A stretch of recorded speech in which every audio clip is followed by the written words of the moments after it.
ओम नमः शिवाय. हर हर महादेव. भगवान भोलेनाथांच्या कृपेने तुमच्या सर्व इच्छा मनोकामना पूर्ण हो.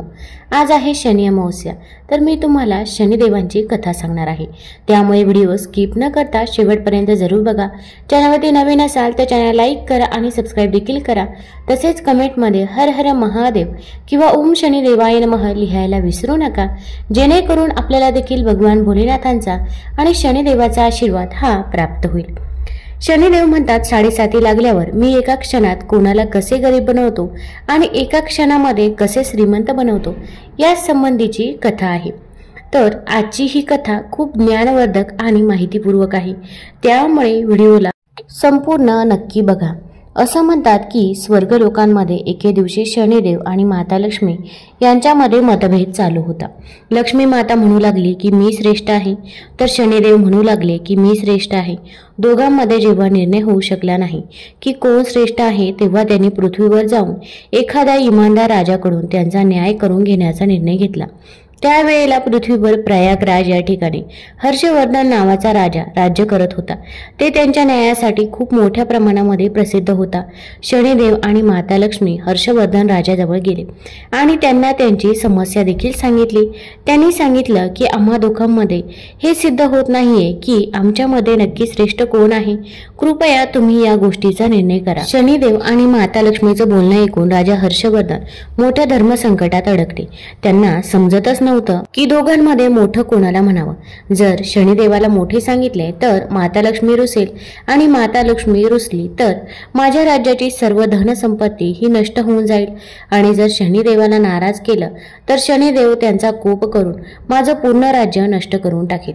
राजासाहेब निर्णय देताना विलंब करत आहेत हे पाहून शनिदेव आणि माता लक्ष्मी त्यांना 1 महिन्याचा अवधी देऊन तिथून निघून गेले. त्यांनी सांगितलं की आम्ही 1 महिन्यानंतर परत पुन्हा तुमच्या जवळ येऊ, तेव्हापर्यंत तुम्ही या गोष्टीवर पूर्णपणे विचार करा. मित्रांनो, माता लक्ष्मी आणि शनिदेव परत गेल्यानंतर राजा हर्षवर्धनची झोप पूर्णपणे उडाली होती.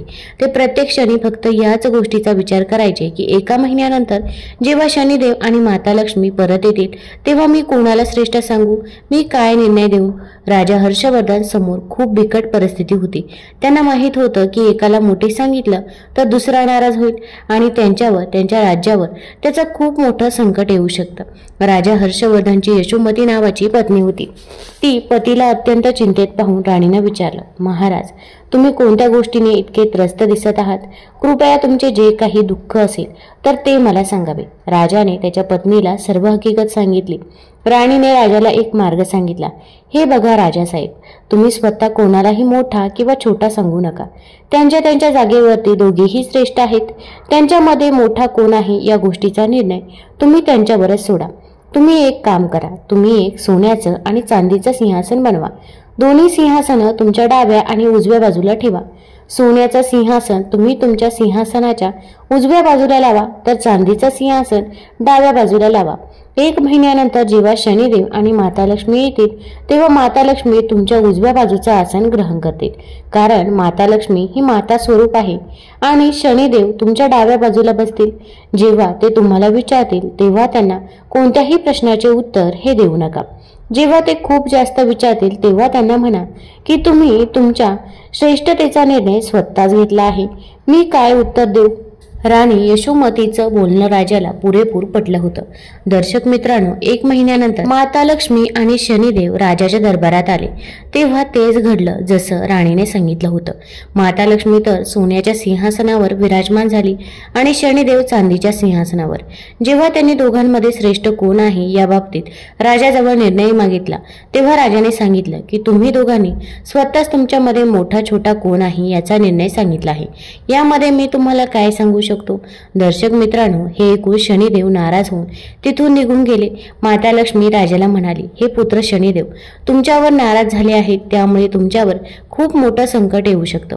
परंतु तू चिंता करू नकोस, मी नेहमी तुझ्यासोबत असेल. शनिदेव राजावर अशा प्रकारे कोपला की त्यांच्या राज्यावर भयंकर प्रमाणामध्ये दुष्काळ पडला. लोक उपाशी पोटी मरू लागले. सर्व राजा, पशु पक्षी, हर्षवर्धन राजाचं राज्य सोडून दुसऱ्या राज्यात निघून जाऊ लागले. राजाला त्याच्या राज्याची अशी दशा बघवत नव्हती. 1 वर्षानंतर राजाने त्याचा राज्य सोडण्याचा निर्णय घेतला. आता राजा त्याच्या पत्नीला यशोमतीला सोबत घेऊन घरातून बाहेर निघाले. एका पिशवीमध्ये राजाने काही दागिने, हिरे बांधून घेतले. त्यांनी विचार केला की हे खूप उपयोगी पडतील. या वस्तू विकून मी माझा उदरनिर्वाह करू शकतो. राजा राणी घरातून बाहेर निघाले होते की त्याच वेळेला मोठं वादळ आलं. चारही बाजूला अंधार झाला. त्यामुळे ते त्यांचा रस्ता चुकले. त्यांना काही समजत नव्हतं की कोणत्या दिशेला जावे. तेव्हाच माता लक्ष्मी एका छोट्याशा कन्येचं रूप धारण करून तेथे येते आणि कंदिलाच्या मदतीने त्या दोघांनाही एका नदीच्या किनाऱ्यावर पोहोचवते. नदीवर राजा आणि राणीला सोडून माता लक्ष्मी तिथून निघून गेली. आता राजा आणि राणी समोर समस्या ही होती की या नदीला पार कसं करावं. राजा आणि राणी या गोष्टीचा विचार करतच होते की इतक्यातच शनिदेव एका नाविकाचं रूप धारण करून नाव घेऊन तेथे पोहोचले. राजाने नाविकाकडे नदी पार करून देण्याचा आग्रह केला. नाविक म्हणाला, हे बघ भाऊ, मी तुला त्या बाजूला पोहोचू तर शकतो, परंतु माझी नाव खूप जास्त कमकुवत आहे. या नावेमध्ये एकदा फक्त एकच जण बसू शकतो. राजा म्हणाला, ठीक आहे, एकेकालाच पोहोचव. दुसऱ्या किनारी प्रथम नाविकाने राणीला दुसऱ्या किनाऱ्यावर पोहोचवले. त्यानंतर राजाला घेऊन गेला. तिसऱ्या फेरीला त्या नाविकाने राजाची धनाची पिशवी होडीमध्ये ठेवली. परंतु नाविक तर स्वतः शनिदेवच होता आणि म्हणूनच तो ती धनाची पिशवी घेऊन नदीच्या मध्यभागातूनच गायब झाला. आता तर राजाजवळ जे काही धन होतं ते सुद्धा संपलं होतं. त्यामुळे आता त्याच्यावर अन्नाचं मोठं संकट आलं होतं. राजा हे सर्व देवाची इच्छा आहे असं समजून पुढच्या मार्गाला निघाला. चालत चालत राजा एका गावामध्ये पोहोचला. त्या गावातील लोक जंगलातील लाकूड कापून ते विकण्याचं काम करायचे. राजा सुद्धा राणीसोबत त्याच गावामध्ये राहू लागला आणि लाकडं विकून त्याचा उदरनिर्वाह करू लागला. लक्ष्मी मातेच्या कृपेने राजाला जंगलामध्ये चंदनाचा बाग मिळाला. राजाने चंदनाची लाकडं विकून खूप मोठ्या प्रमाणामध्ये पैसे कमवले. आता तर राजाचं जीवन अतिशय सुखपूर्वक व्यतीत होत होतं. आता राजा आणि राणी आनंदात आहेत, सुखी आहेत हे पाहून शनिदेवाने आणखी एक चाल चालली. एक व्यापारी होता जो त्या गावातून लाकडं गोळा करून दुसऱ्या राज्यात नेऊन विकायचा. आज त्या व्यापाऱ्याचं जहाज त्याच नदीकिनारी अडकलं होतं. त्याने जहाजाला काढण्याचा खूप प्रयत्न केला, परंतु जहाज हलण्याचं नावच घेत नव्हतं. व्यापाऱ्याला काहीच कळत नव्हतं की आता काय करावे. इतक्यातच शनिदेव एका ब्राह्मणाचं रूप धारण करून त्या व्यापाऱ्याजवळ आले आणि म्हणाले, हे व्यापारी, तुझं जहाज चालू शकतो, परंतु जर एखादी पतिव्रता स्त्री तुझ्या जहाजाला हात लावेल तरच तुझं जहाज अगदी सहजरित्या चालू शकतो. त्या व्यापाऱ्याने तसंच केलं जसं त्या ब्राह्मणाने सांगितलं होतं. पूर्ण गावातील स्त्रियांना बोलावलं. सर्व स्त्रियांनी त्या जहाजाला स्पर्श केला, परंतु जहाज काही पुढे सरकलं नाही. कोणीतरी त्या व्यापाऱ्याला सांगितलं की गावामध्ये अजून एक स्त्री बाकी आहे जी इथे आली नाही. व्यापाऱ्याने त्याची काही माणसं त्या स्त्रीच्या घरी म्हणजेच राजाच्या घरी पाठवली. व्यापाऱ्याने जेव्हा त्यांची माणसं राजाच्या घरी पाठवली तेव्हा राणी यशोमतीने तिथे जाण्यास नकार दिला आणि तिने सांगितले की तिचा नवरा जंगलामध्ये लाकडं कापण्यासाठी गेला आहे. मी तुमच्या जहाजाजवळ येऊ शकत नाही. व्यापाराच्या माणसांनी परत जाऊन व्यापाऱ्याला सर्व हकीकत सांगितली. व्यापाऱ्याला समजलं की हीच ती स्त्री आहे जी पतिव्रता आहे आणि ही स्त्री माझं जहाज पुन्हा चालवू शकते. संध्याकाळी पुन्हा त्या व्यापाऱ्याने त्याची माणसं यशोमतीच्या घरी पाठवली. तेव्हा राजा हर्षवर्धन घरीच होता आणि त्यामुळे त्यांनी व्यापाऱ्याचं निमंत्रण स्वीकार केला. जेव्हा व्यापाऱ्याने राणीला सांगितलं की तुम्ही जहाजाला स्पर्श करा ज्यामुळे आमचं जहाज चालू शकेल, तेव्हा राणीने पतीची अनुमती घेऊन जहाजाला स्पर्श केला. राणी यशोमतीचा स्पर्श होताच जहाज चालू लागलं. हे पाहून व्यापाऱ्याच्या मनामध्ये पाप निर्माण झालं. त्याने विचार केला की मी जर हिला माझ्यासोबत घेतलं तर माझा खूपच फायदा होईल. ही स्त्री खूपच सुंदर आहे आणि जर माझं जहाज पुढे कुठं अडकलं तर तिच्या स्पर्शाने मी पुन्हा तिथून तो काढू शकतो. असा विचार करून व्यापाऱ्याने यशोमतीला त्याच्या जहाजामध्ये ओढलं आणि जहाज घेऊन तिथून निघून गेला. राजा हर्षवर्धन फक्त ओरडत होता, परंतु तेवढ्यात ते जहाज खूप दूरवर गेलं होतं. राणी यशोमती अत्यंत सुंदर होती. तिला पाहून व्यापाऱ्याच्या मनामध्ये पाप जागृत झालं. तो तिला त्याची पत्नी बनवू इच्छित होता. राणी यशोमतीने व्यापाऱ्याच्या त्रासाला कंटाळून सूर्यदेवाला प्रार्थना केली की तिला तिच्या पतिव्रता माता धर्माची रक्षा करण्यासाठी शरीरावर कोड येऊ दे. राणी यशोमतीची प्रार्थना सूर्यदेवाने ऐकली. त्याच वेळेला राणी यशोमतीच्या शरीरावर कोडं फुटलं आणि अचानकच राणी यशोमती कुरूप दिसू लागली. तिचं तो कुरूप शरीर पाहून व्यापारी राणीजवळ आता जात नव्हता, परंतु तो राणीला नेहमी त्याच्यासोबत ठेवायचा. इकडे राजा रडत रडत नदी किनाऱ्यावरून माघारी चालला होता. राजाला अशी आशा होती की पुन्हा जर जहाज त्याच मार्गाने आलं तर तो त्याच्या पत्नीला सोडवू शकेल, परंतु राजाला तो जहाज पुन्हा दिसलाच नाही. त्यानंतर राजा त्याच नदी किनारी साधूंच्या आश्रमामध्ये राहू लागला. आता राजा तिथे साधू लोकांची सेवा करू लागला होता. साधूंच्या गायी चरण्याचं काम तो करू लागला होता आणि गायीच्या शेणापासून तो गोवरी देखील बनवू लागला. परंतु लक्ष्मी मातेच्या कृपेने त्या गोवरी अगदी सोन्याच्या बनायच्या. अशा प्रकारे काही दिवसातच राजाजवळ खूप मोठ्या प्रमाणामध्ये सोन्याच्या विटा जमल्या. एके दिवशी तोच व्यापारी जो राजाच्या पत्नीला घेऊन गेला होता त्याचा जहाज त्याच नदीवर आलं. राजाने त्या व्यापाऱ्याला ओळखलं. राजाने व्यापाऱ्याला विटा दाखवत म्हटलं, जर व्यापारी राजाला त्याच्यासोबत घेऊन गेला तर या सोन्याच्या विटा तो त्या व्यापाऱ्याला देईल. त्या व्यापाऱ्याने राजाला ओळखलं तर होतं, परंतु सोन्याच्या विटांच्या लालसामुळे व्यापाऱ्याने राजाला त्याच्या जहाजामध्ये घेतलं. सर्व विटा सुद्धा जहाजामध्ये भरून घेतल्या. जेव्हा जहाज पुढे चालू लागलं तेव्हा व्यापाऱ्याने राजाला नदीत ढकलून दिलं. राजाच्या ओरडण्याचा आवाज राणीने ऐकला आणि तिने ताबडतोब एक मोठं लाकूड पाण्यामध्ये फेकून दिलं. त्या लाकडाच्या आधारावर राजा एका पुलापर्यंत पोहोचला, जिथे जाणाऱ्या येणाऱ्या जहाजांकडून टोल वसूल केला जायचा. राजाला तेथील लोकांनी बाहेर काढले. तिथे लोकांनी राजाला विचारलं, तुम्ही कोण आहात आणि कुठून आला आहात? तेव्हा राजाने सांगितलं की तो एक अत्यंत दुःखी माणूस आहे. त्याचं सर्व काही लुटलं गेलं आहे. त्याच्याजवळ काहीच राहिलं नाही. तेथील लोक राजा हर्षवर्धनला पकडून तेथील राजाजवळ घेऊन गेले. हर्षवर्धन राजाने तेथील राजाजवळ नोकरी देखील मागितली.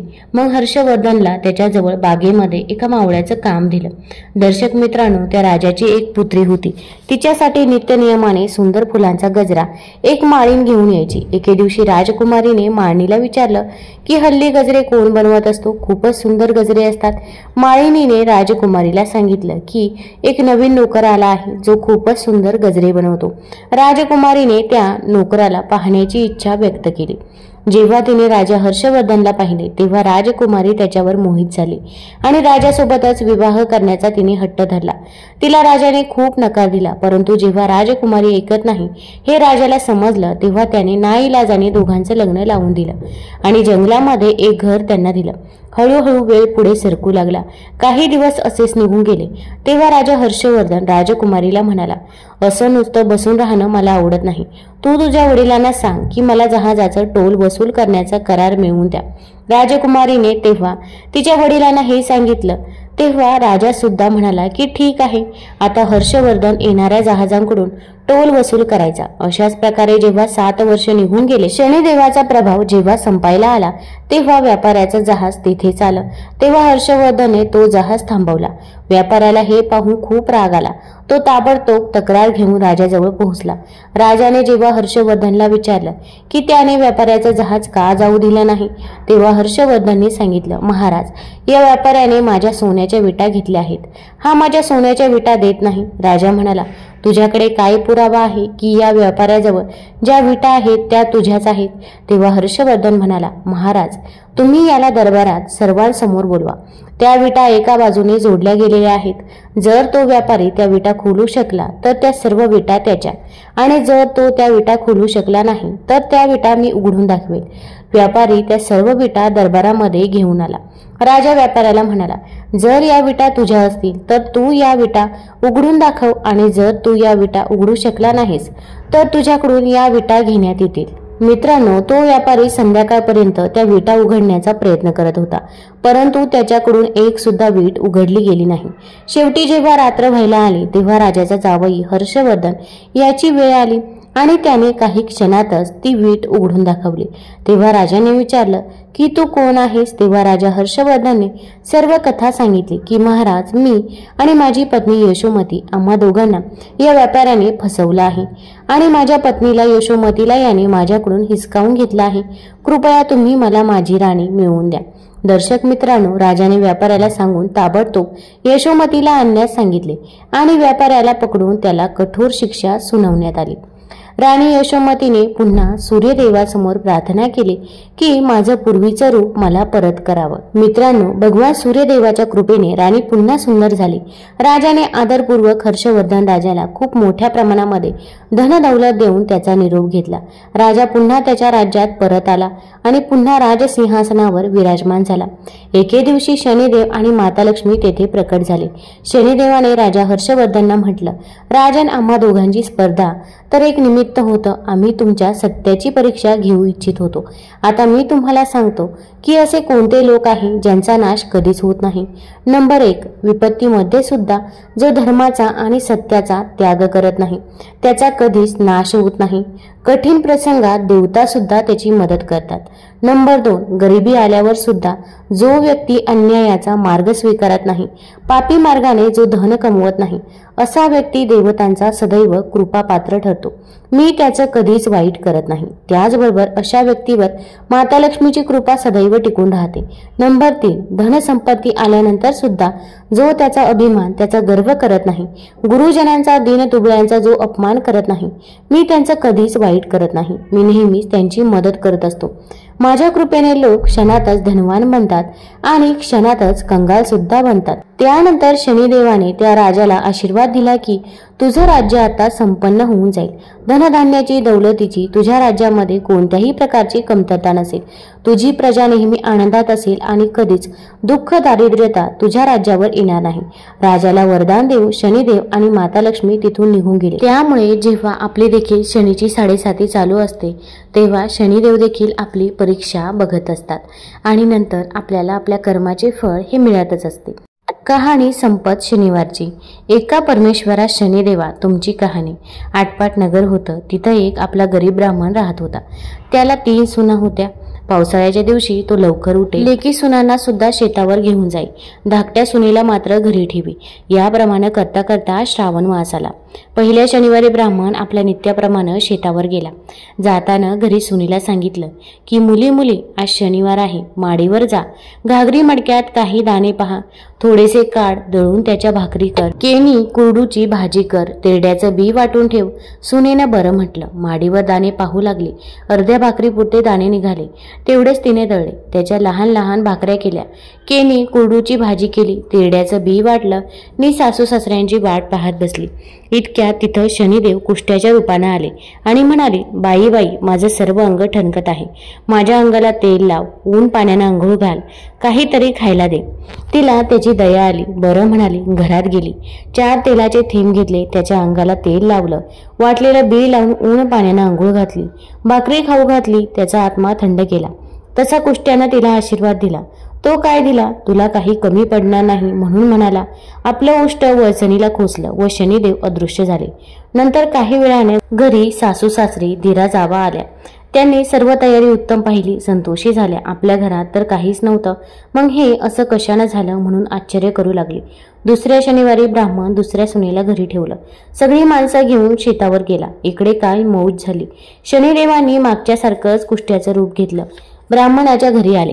मागच्यासारखं मला न्हाऊ घाल, माखू घाल म्हणू लागले. ब्राह्मणाची सून घरी होती.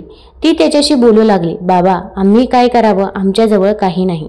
देव म्हणाले, जे असेल त्यातलंच थोडंसं मला दे. ब्राह्मणाची सून मजजवळ काही नाही म्हणू लागली. देव म्हणाले, बरं तर मग तूच जवळ असल तरी नाहीसं होईल, असा शाप त्यांनी दिला. मी ते अंतर्धान पावले. ब्राह्मणाची सून माडीवर गेली. हंडी मडकी पाहू लागली. तिला काहीच सापडलं नाही. संध्याकाळ झाली. तो सासू सासरे घरी आले. सर्व तयारी पाहू लागले. तो त्यांना काहीच दिसेना. मग सुनेला राग भरली. सुनेनं झालेली हकीकत सांगितली. पुढे 3रा शनिवार आला. ब्राह्मणानं 3ऱ्या सुनेला घरी ठेवलं. जेवणाची तयारी चांगली कर म्हणून सांगितलं. आपण उठून शेतावर गेला. इकडे मागच्यासारखे शनिदेव आले. ब्राह्मणाच्या सुनेला अंगाला तेल लाव म्हणू लागले. तिनं दुसऱ्या जावेसारखा जवाब दिला. देवानं तिला पूर्वीसारखा शाप दिला आणि आपण अंतर्धान पावले. पुढं काय झालं, काही वेळाने सासू सासरे घरी आले. जेवणाची तयारी पाहू लागले. तो तिथं काहीच दिसेना. मग त्यांनी सुनेला विचारलं. मागच्यासारखीच हकीकत ऐकली. सगळ्यांचा उपवास झाला. मनात फार खिन्न झाले. पुढे 4था शनिवार आला. ब्राह्मणानं धाकट्या सुनीला घरी ठेवलं, पहिल्यासारखी आज्ञा केली आणि तो तिथून निघून शेतावर गेला. इकडे शनिदेवानं काय केलं, गलित कुष्ट्याचं रूप घेतलं. ब्राह्मणाच्या घरी आला, सुनीला म्हणू लागला, बाई बाई माझं अंग ठणकत आहे, त्याला थोडं तेल तरी लाव. तिनं बरं म्हटलं, अंगाला तेल लावलं, ऊन पाण्यानं अंघोळ घातली, भाजी भाकरी खायला दिली. तेव्हा देवानं तिला आशीर्वाद दिला. तो काय दिला, असाच तुझा आत्मा देव थंड करेल म्हणून म्हणाला. आपलं उष्ट वळसणीला खोचलं आणि तो तिथून अंतर्धान पावला. पुढे ब्राह्मणाची सून माडीवर गेली, हंडी मडकी पाहू लागली. डाळा दाणा दृष्टीस पडला, तो काढला. तिनं चांगला स्वयंपाक केला आणि सासू सासऱ्यांची वाट पाहत बसली. इतक्यात सासू सासरे आले. सुनेनं सांगितलं, सगळी तयारी आहे, नहायला तेल आहे, टाकळ्याची चोखणी आहे, आंघोळीला ऊन पाणी आहे, जेवायला बाजरीची भाकरी आहे, तोंडी लावायला केणी कुरडूची भाजी आहे. सासू सासऱ्यांना आनंद झाला. आपल्या घरात तर काही नव्हतं आणि इतकं सामान कुठून आणलंस म्हणून तिला विचारलं. तिनं कुष्ट्याची हकीकत सांगितली, दिलेला आशीर्वाद सांगितला. सासऱ्यांना आनंद झाला. इतक्यात काय चमत्कार झाला. सासू सासऱ्यांची दृष्टी वळसणीकडे गेली. तिथं काही खोचलेलं दृष्टीस पडलं. त्यांनी ते सोडून पाहिलं. तो पतरवाळीमध्ये हिरे मोती दृष्टीस पडले. सुनेला दाखवले. याच पतरवाळीवर तो कुष्टी जेवला म्हणून तिनं सांगितलं. सासरा म्हणाला, देवानं मुलीला दर्शन दिलं. पुढे दुसऱ्या सुनास हकीकत विचारली. त्यांनी तो 2 वेळा आला होता म्हणून सांगितलं. आम्ही त्याला काही दिलं नाही. त्याला त्याचा राग आला. नंतर त्यानं तुमच्याजवळ काहीच नसेल म्हणून सांगितलं आणि त्याच दिवशी हंड्या मडक्यातील दाणे नाहीसे झाले म्हणून 2 शनिवार आपणा सर्वांस उपवास पडला. पुढे सासऱ्याने शनिदेवाची प्रार्थना केली, मुलीला आशीर्वाद दिला व नेहमी शनिदेवाची पूजा तो करू लागला. जसा शनिदेव त्यांना प्रसन्न झाला तसा तुम्हा आम्हा हो. ही 60 उत्तराची कहाणी 5 उत्तरी सफळ संपूर्ण हो. तुम्हाला जर ही कथा आवडली असेल तर चॅनल लाईक करा, सबस्क्राईब करा आणि आपल्या मित्र परिवारासोबत जरूर शेअर करा. धन्यवाद.